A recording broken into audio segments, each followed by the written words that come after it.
একেবারে চরম হুড়োহুড়ি, বিশৃঙ্খলা, ধাক্কাধাক্কি এই মুহূর্তে তাহিরপুরের নেতাজি পার্কে।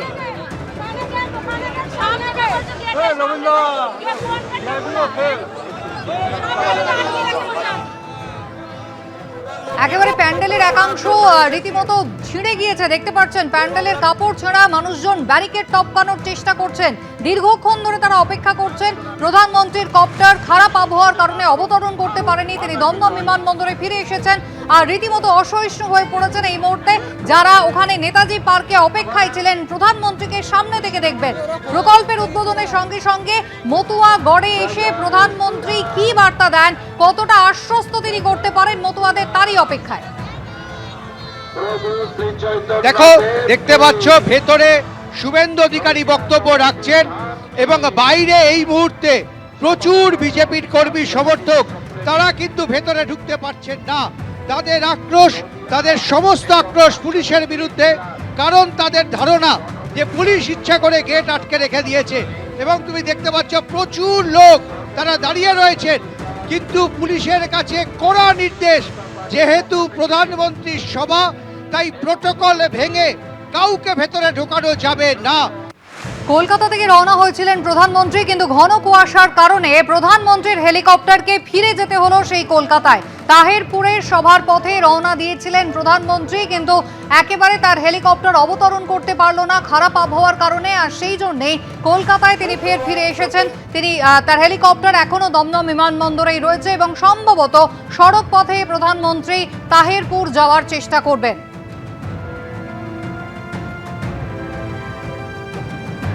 শিবাশিস মৌলিক আমাদের প্রতিনিধি রয়েছেন আমাদের সঙ্গে। শিবাশিস, রওনা দিয়েছিলেন দমদম বিমানবন্দর থেকে, কিন্তু খারাপ আবহাওয়ার জন্য শেষে প্রধানমন্ত্রী তিনি পৌঁছতে পারলেন না তাহিরপুর, তাহলে বিকল্প ভাবনা এখন কি রয়েছে?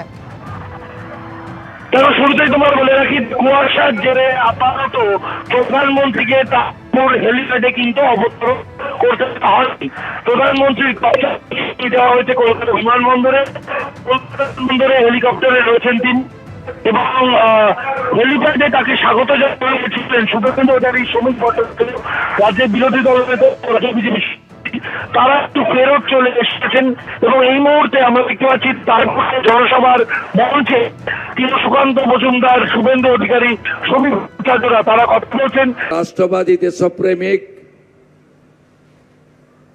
নদিয়া এবং পার্শ্ববর্তী জেলার গণদেবতা জনতা জনার্দন ভদ্রমণ্ডলী, বিশ্বের সর্ববৃহৎ রাজনৈতিক দল ভারতীয় জনতা পার্টির পক্ষ থেকে এবং বিজেপির পরিষদীয় গ্রুপের পক্ষ থেকে আপনাদেরকে শ্রদ্ধা, শুভেচ্ছা, অভিনন্দন এবং হরে কৃষ্ণ মন্ত্রের মধ্য দিয়ে আমি ধন্যবাদ, কৃতজ্ঞতা জানাই। আপনারা অধীর আগ্রহে অপেক্ষা করছেন যশস্বী প্রধানমন্ত্রী নরেন্দ্র মোদীজির বক্তব্য শোনার জন্য এবং নিশ্চিতভাবে তার কণ্ঠস্বর, তার বক্তব্য আপনারা শুনতে পাবেন। যদিও আবহাওয়া খুবই প্রতিকূল, উনি হেলিকপ্টারে এসে পুনরায় দমদম বিমানবন্দরে ওয়েট করছেন। আমাদের এই মঞ্চে রাজ্যের ভারতীয় জনতা পার্টির দক্ষ সভাপতি, আমাদের রাজ্যসভার জনপ্রিয় সাংসদ সম্মানীয় শ্রমিক ভট্টাচার্য মহোদয় রয়েছেন। আমাদের ভারত সরকারের দুজন মন্ত্রী ডক্টর সুকান্ত মজুমদার এবং মাননীয় শান্তনু ঠাকুর মহোদয় রয়েছেন।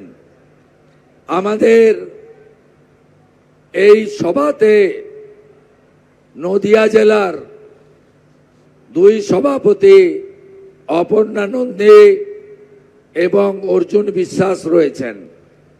আমাদের এই সভাতে আমাদের অন্যতম অবজারভার বিহার সরকারের মাননীয় মন্ত্রী, যার অন্যতম নেতৃত্বে বিহারে আমরা 200-র উপরে আসন জিতেছি, মঙ্গল পাণ্ডেজি সহ বিধায়ক, রাজ্য নেতৃত্ব সবাই আছেন। আপনারা বেশি কথা আমি বলবো না, কারণ গতকাল হিঙ্গলগঞ্জে সভাতে আমি অনেক বাধার মধ্য দিয়েও সভা সেখানে আমাকে করতে হয়েছে। তাই আমি শ্রমিক দাকে বলার জন্য বলবো, তার আগে আমি আপনাদের কাছে একটা কথাই বলবো যে নরেন্দ্র মোদীজি গত কলকাতাতে মেট্রোর উদ্বোধনে বাংলার হিত গৌরব, বাংলার শিল্পায়ন, বাংলার শিক্ষা সংস্কৃতি তার পুনরুদ্ধার করার জন্য, পরিবর্তনের সংকল্প নেওয়ার জন্য আপনাদের কাছে আবেদন করেছেন।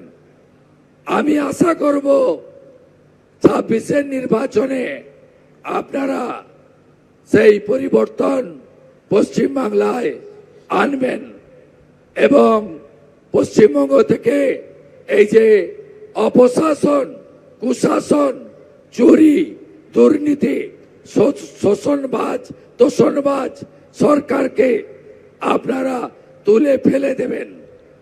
এবিপি আনন্দ, এগিয়ে থাকে, এগিয়ে রাখে।